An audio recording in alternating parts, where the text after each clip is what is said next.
Hey everybody, welcome back to the LuckyDog podcast. This is your host, Elias Rauch. Today we have Solo, a Star Wars story, directed by Ron Howard, and formerly directed by Phil Lord and Chris Miller, sorry. Many people know that this movie had been riddled with many different problems, production problems. People couldn't write, people couldn't act, people couldn't direct. It was all a mess. It was so the essence of this movie coming out had not so good signs.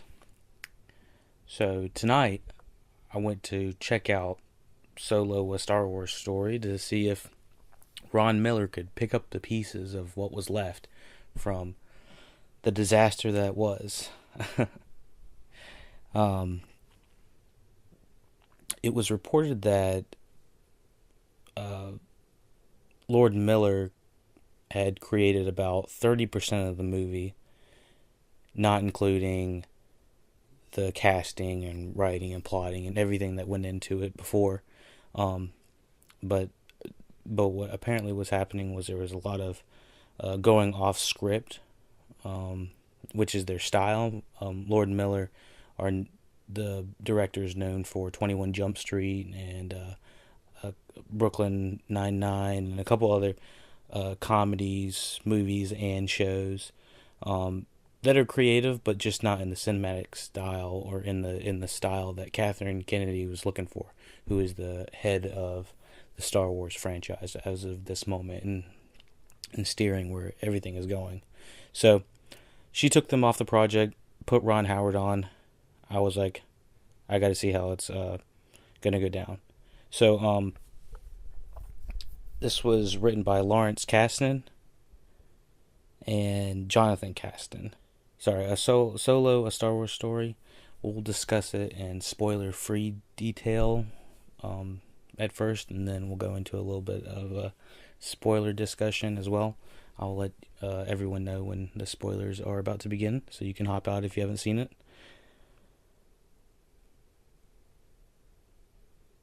So Solo, I thought that this movie gave a decent visual insight into Han's world. The side characters were okay. Emilia Clarke and Han's relationship didn't have much. Emilia Clarke played Kira, and Kira just didn't have much behind her. As in, didn't have much story to be fleshed. She didn't have any story fleshed out with her. Just that they were, Kira and Han were in some sort of relationship before they had left the Resistance. And it wasn't well plotted out, in my opinion. So I think there's like a fundamental difference where when they're trying to get into what's going on between this relationship. So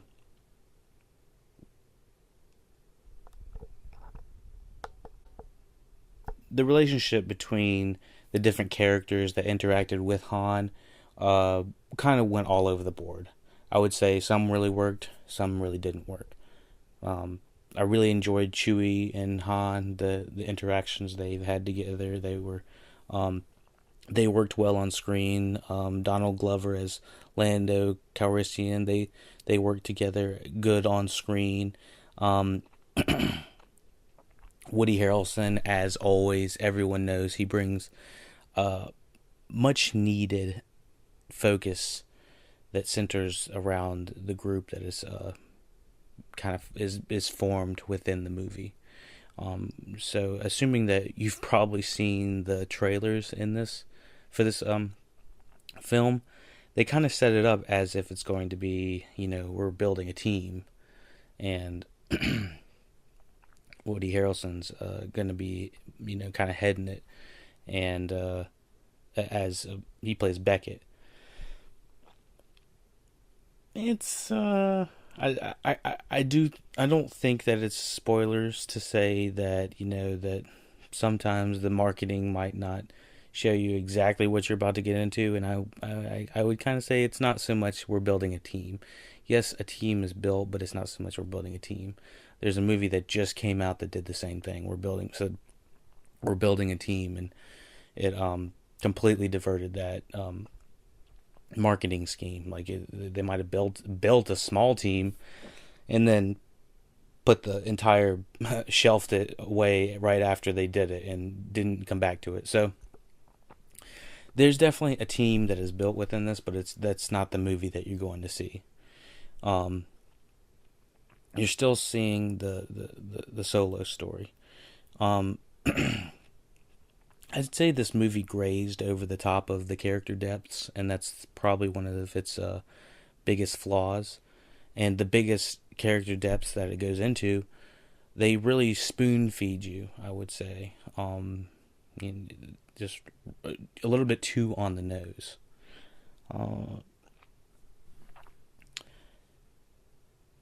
The plot, many people are kind of going all over the place about the plot. Now, before I say anything else, I think my theater really enjoyed it. It was not jam packed. I went on Thursday, 7:30. I got front row seats, like wherever I wanted. It's not going to be packed out like all these other superhero movies have been, and The Last Jedi was, like in the past few months. So I don't think this movie is going to make the same type of money. Although I believe it's one of the most expensive Star Wars movies ever made, given the reshoots. I would say that this movie is long. It's marked at 2 hours and 15 minutes, and I can't say I felt 2 hours and 15 minutes, but I did feel the 2 hour mark when it was coming around, that I was starting to check my phone like maybe once or twice just to see where we were within the movie, and I had realized that we still had 20 minutes to go, and I was like, oh, we need to be wrapping this thing up a little bit. It was a little weak at some points. Just with the pacing, I guess. The pacing could have been picked up if they would have just edited just a little bit tighter. Although I do know Ron Howard really likes to have his movies nice, long, stretched out, and padded. I don't think this needed to be 2 hours and 15 minutes.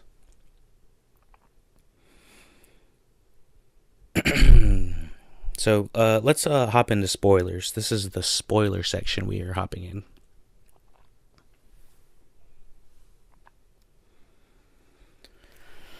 So there's some cameos we get to see. We saw toward the end was Darth Maul, the character everyone knows in the Phantom Menace, who has a pretty badass battle, honestly. That was really cool getting to see him. I knew we were gonna have some sort of cameos in it, and we did get to see R2 a couple good times. I thought we might have seen Palpatine or something like that, and that moving sky hotel sky bar thing or whatever. Excuse me, let me get a little bit of water real quick. But let's talk about the things a little bit more in depth that I really did like. I thought the action in this worked really well. I could really tell that this was this was directed by Ron Howard, who directed Rush, which was amazing. It was a race car driving bio flick. You could tell during some of these action scenes that this was a director that had a certain style for that, and he's done it before. Even from the first race, I could tell that this guy had done it before just by the different camera angles and stuff like that. Really felt like we were going with the characters and going along this adventure, and it was fun. It was just the comedy, I would say. There were some like two or three jokes, maybe I could count on both my hands how many times I chuckled. But I could have gone for the Lord and Miller dialogue. I think that this movie would have been that much better if they would have gone for the extra mile and kind of went into the ridiculousness of the premise and the plot. We don't really have a Star Wars that really sits back and makes fun of itself, kind of in like the meta level. Like many people are familiar with Deadpool and how he makes fun of the comic book genre. They could sort of do that, but maybe have done it in with the Han Solo spin on it. And he doesn't have to be talking to the camera or anything like that. But just some of the comedy that is brought into this is things that I would have said, or things that, you know, if you or I would have said, just normal people would have said. But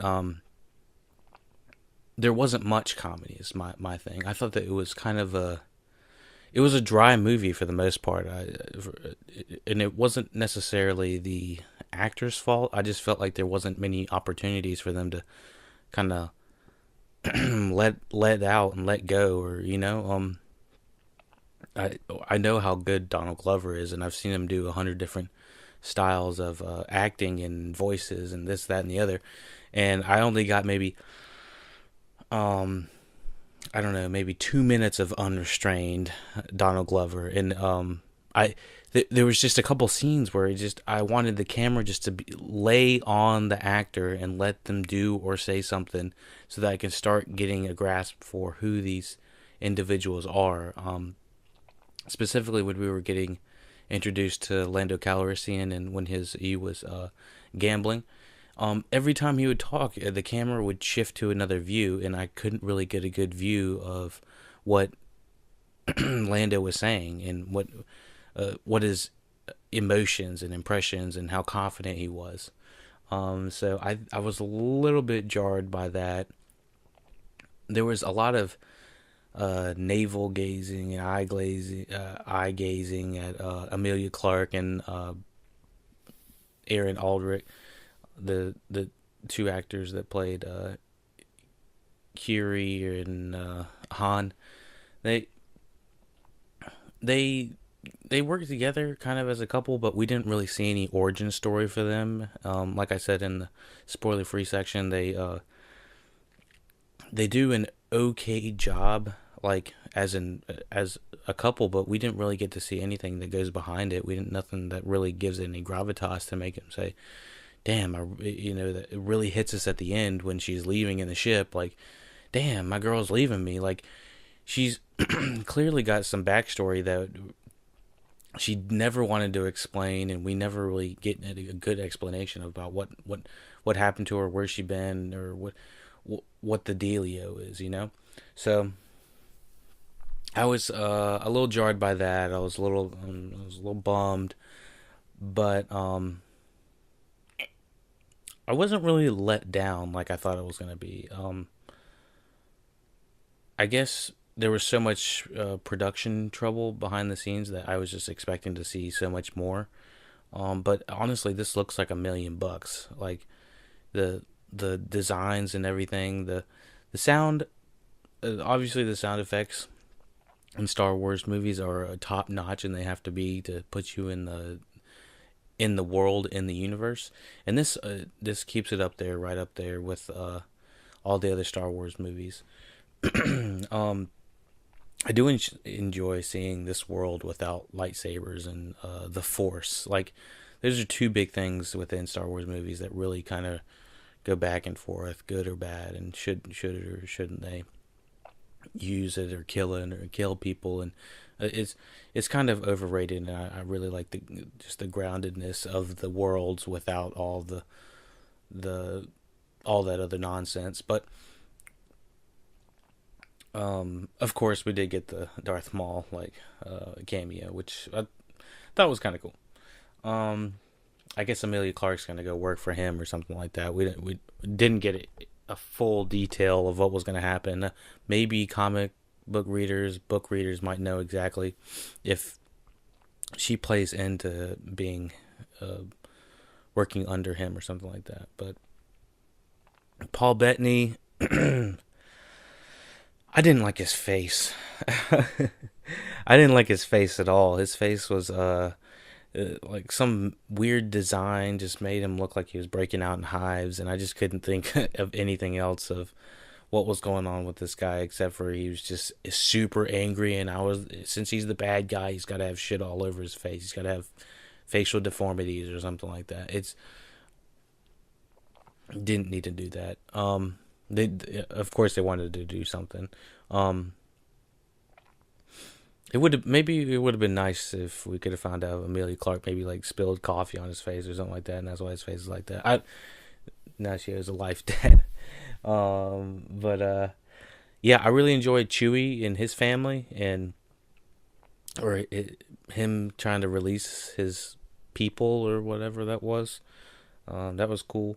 The sassy robot. I think they're running out of ideas for sassy robots because we've had, C3PO and L2D2 or whatever, R2D2. He's not too sassy. He's just kind of an independent robot. Then we had this robot, which I can't even remember this girl's name. But she had some pretty funny lines about being an independent robot. Who was it? L337. Like, that's just too freaking complicated for me. I don't know if I'd ever get that. Thandie Newton, we had her in here for just a split hair of a second. We really enjoyed having some Thandie Newton. She's amazing actress. She just was underserved in this. She kind of was more or less the love interest of Woody Harrelson's Beckett.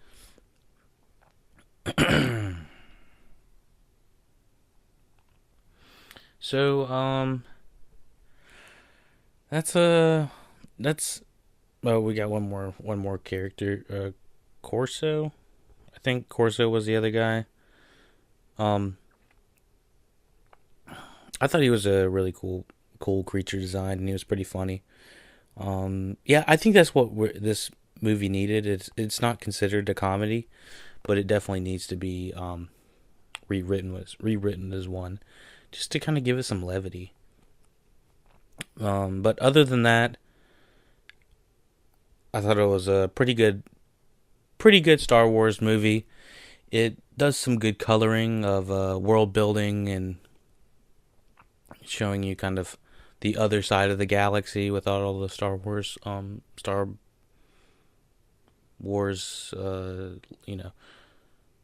stuff is going on. The other stuff, the non Skywalker saga. So yeah, I'd say check it out. Maybe rent it.